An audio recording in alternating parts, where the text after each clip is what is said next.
பாருங்க, இந்த இடத்துல தலையில 9 ஓட்டை இருக்கு, இந்த 5 கருவிகள் இருக்கு, கண்ணு, காது, மூக்கு, இது எல்லாமே இன்புட்.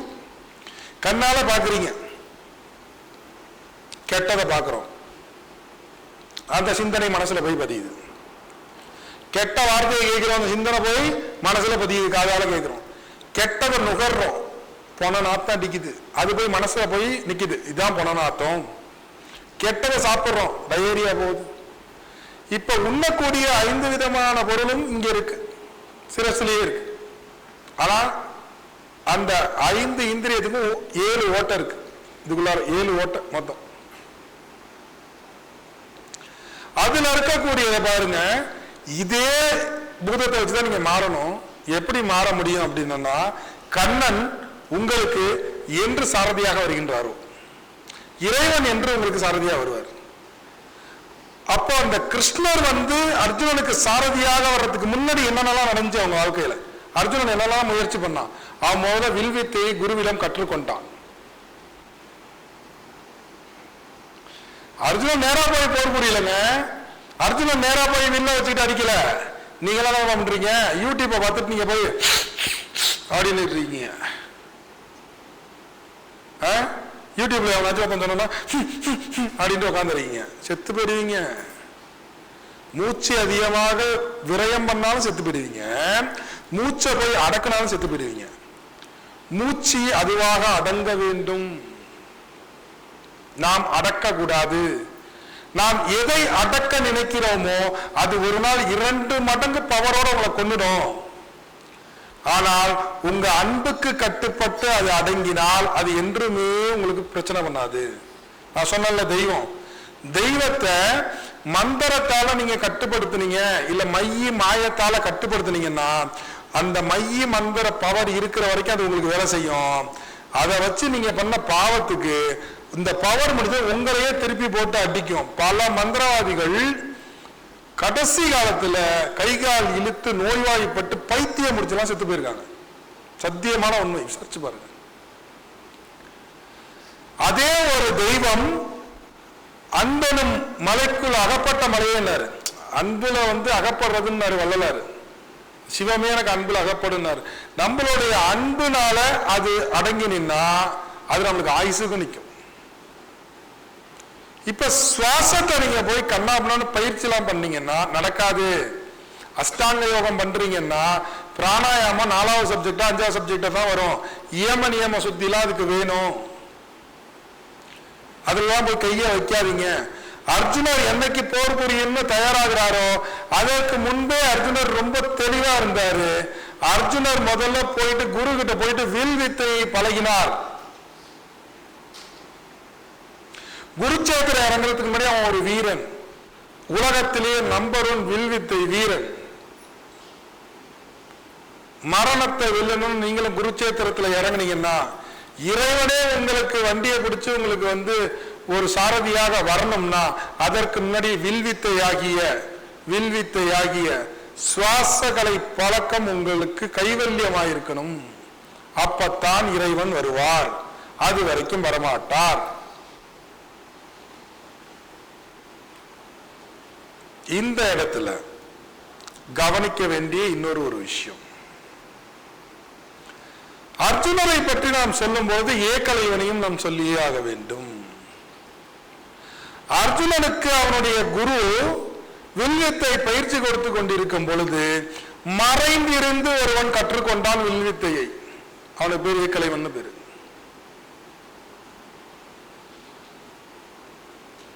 யோசிச்சிருக்கீங்களா? அவன் என்ன பண்றான், குரு இல்ல, ஆனா அவரையே ஒரு சிலையாக செஞ்சு வச்சுக்கிட்டு குரு வணக்கம் செலுத்திக்கிட்டு அவன் மறைஞ்சிருந்து அர்ஜுனனுக்கு என்னென்னலாம் கத்து கொடுக்கிறாரோ அதை எல்லாம் பார்த்துக்கிட்டு இருக்கான்.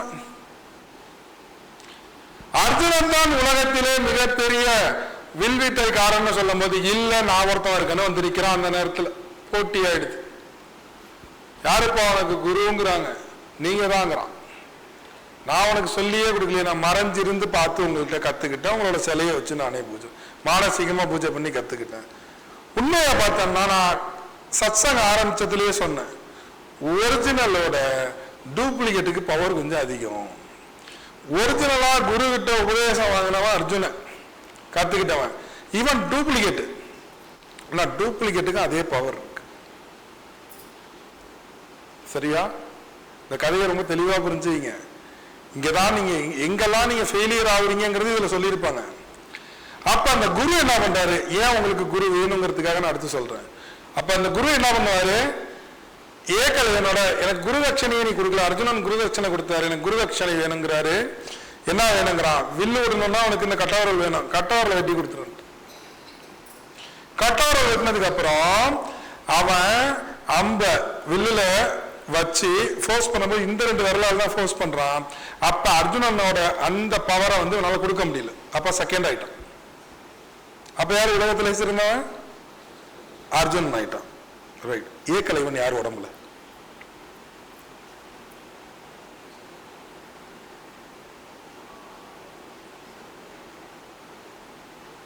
ஏகலைவன் யாரு?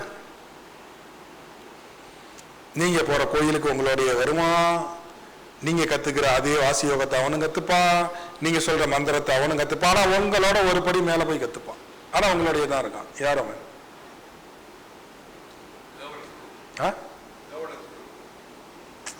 அதெல்லாம் இல்ல. அர்ஜுனனே இங்க பூரண சொல்லுமுனை கிடையாது. அர்ஜுனன் பொதுவா காத்து, ஆணவம், ஆணவம், கண்மயம், மாயை, சொல்லுங்க எது வேணாலும்.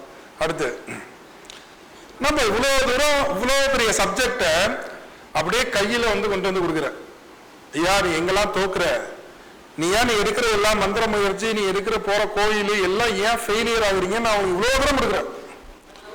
இல்ல இல்ல, நீங்க கத்துக்கிறதெல்லாம் குரு தான், இன்னும் அது ஒன்றும் பிரச்சனை இல்லை. ஏதோ கத்துக்கிறீங்க, முயற்சி பண்றீங்க. ஐயா குரு எல்லாருக்கும் உண்டுங்க. ஐயா இப்ப நீங்க ஒரு விஷயத்த கத்துக்கிறீங்க, உண்மையாக நீங்க ஆத்மார்த்தமா நீங்க இறைவனை நினைச்சு நீங்க செஞ்சாலே இறைவனே குருவா தட்சணாமூர்த்தியா வந்துருவாரு. அது இங்க பிரச்சனை இல்லை.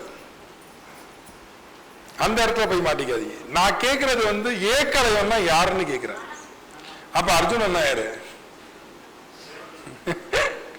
மனதெல்லாம் கொண்டு வந்து இங்க வைக்க கூடாது. மனம்ங்கிறது ஒட்டுமொத்த மாயை, அது கிடையாது.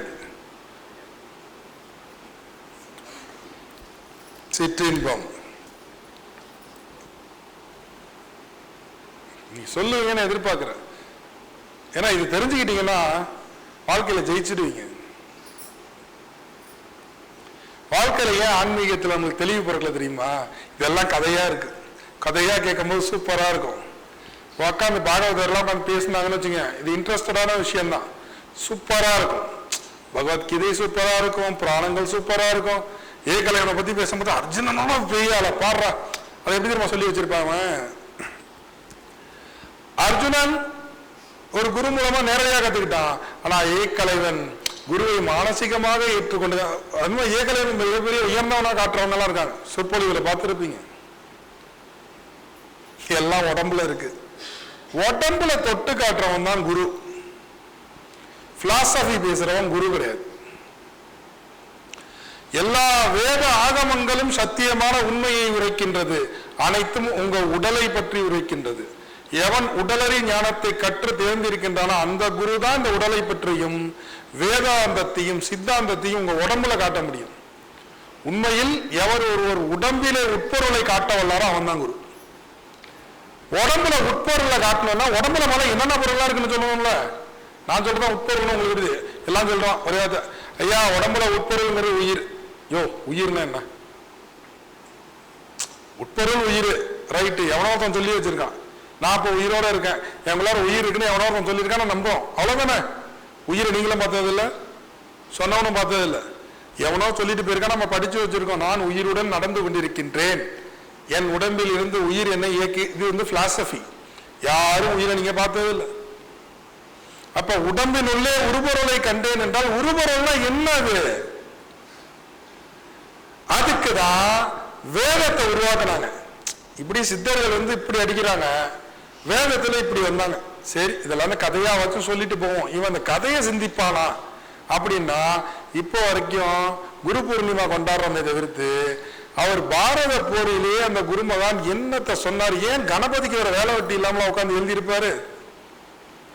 மூல முதற் கடவுள் ஆன்மீகத்தின் அடிப்படை சக்தி, மூலாதார சக்தியாகிய கணபதி. மகாபாரதங்கிறது நம்மளோட உடம்புக்குள்ளார நம்ம முக்தி அடைகிறதுக்கு உண்டான மிகப்பெரிய காவியம்.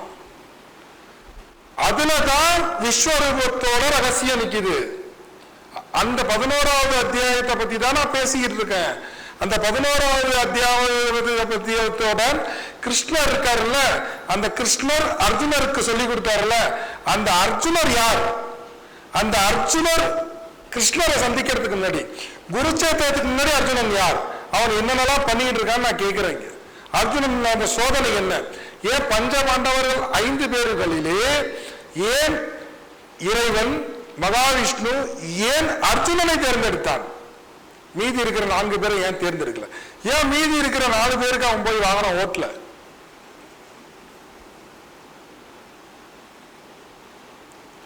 ஏன் அவனுக்கு அர்ஜுனன் என்று பெயர் வந்தது? ஏன் இடி இடிக்கும் பொழுது குழந்தைகளுக்கு அர்ஜுனா அர்ஜுனா என்று நீங்க சொல்ல பழகிருக்கீங்க? அங்க ஈஸ்வரான்னு சொல்லி கொடுக்கல, அர்ஜுனான்னு சொல்லி கொடுத்துருக்கீங்க. ஏன் சொல்லி கொடுத்தீங்க? இப்ப ஈஸ்வரான்னு சொன்னாலும் பயம் போகுமே, ஓம் சரவண போசனாலும் பயம் போகும், நமசிவா சொன்னாலும் பயம் போகுமே. சிந்திங்க. அர்ஜுனன் என்ற நாமத்தினால் பூமியிலே இடி விழும் பொழுது மின்னல் முன்னாடியே வந்துடும். இடியோட சப்தம் வரும் பொழுது நம்ம உடம்புல இருக்கக்கூடிய பிராணாசக்தி அதை இழுத்து நம்ம செத்து போயிடுவோம். பிராணாசக்தியை நம்ம உடம்புல நிலைநிறுத்துவதற்குண்டான அச்சரம் தான் அர்ஜுனன். அர்ஜுனா அர்ஜுனா அர்ஜுனா அர்ஜுனா அர்ஜுனா, அகாரம் நகாரம், அர்ஜுனா அர்ஜுனா அர்ஜுனாங்கிறது இங்க இருந்து வரும். அது அந்த பயத்துல நம்ம நிற்கும் பொழுது இந்த இடி இடிச்ச சவுண்ட்ல குழந்தைங்க பயந்துரும். பயங்கரமான இடியில அர்ஜுனா அர்ஜுனா அர்ஜுனா அர்ஜுனான்னு சொல்லும் போது அவங்களுடைய குண்டலினி சக்தி இந்த காற்று உள்ளார நிக்கிற காற்று மேல இருந்து அந்த உயிரை காப்பாற்றும். இல்லைன்னா மயக்கம் போட்டு விழுந்து பிள்ளைங்க செத்து போயிடும். இதெல்லாம் நீங்க தான் சொல்லி வச்சதுதான், நம்மளாம் சொல்றதுதான். ஆனா நீங்களா அர்ஜுனான்னு சொல்லி பழகல. பிள்ளைங்களுக்கு அடுத்த ஜெனரேஷனுக்கு தெரியாம போயிடும். இதெல்லாம் எங்க அப்பா அம்மா நாங்க சின்ன வயசா இருந்தப்போ சொல்லி கொடுத்தாங்க. ஆனா எனக்கு இந்த ஞானம் அறிவு கிட்டிய பின், அறிவு சிற்றறிவு பேரறிவு ஆனதுக்கு அப்புறம் நான் கனெக்ட் பண்ணி பார்த்தேன். ஏன் சொன்னா, ஏன் எதற்கு எப்படி இது ஏன் சொன்னா? ஏன் இடி இருக்கும்போது சிவனோடைய பெரிய ஆளு அர்ஜுன, ஈஸ்வரான கூப்பிட வேண்டியதானே? அம்பிகையோட பெரிய ஆளா அர்ஜுன? அர்ஜுன ஒரு பூதம், அவ்வளவுதானே. இதான் நமக்கு தான் தெரியுமே. அம்மா லோக மாதா பராசக்தின்னு கூப்பிட வேண்டியதானே? கூப்பிடலையே. ஏன் அர்ஜுன? இதெல்லாம் சிந்திக்கணும். இதுக்கு பேர் தான் வள்ளல் பிரான்லாம் விசாரம்னு சொன்னாங்க. அப்ப அர்ஜுனனுக்கு நிகராக, அர்ஜுனனை விட வல்லமையாக ஒருத்தன் வந்தான், அவன் ஏக்கலை.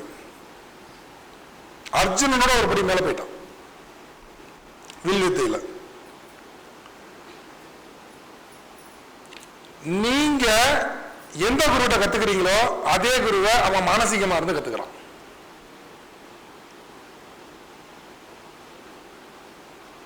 ஆனா உங்களோட சிரத்தையோட கத்துக்கிறான். நீங்க கூட சிரத்தை இருக்க மாட்டீங்க.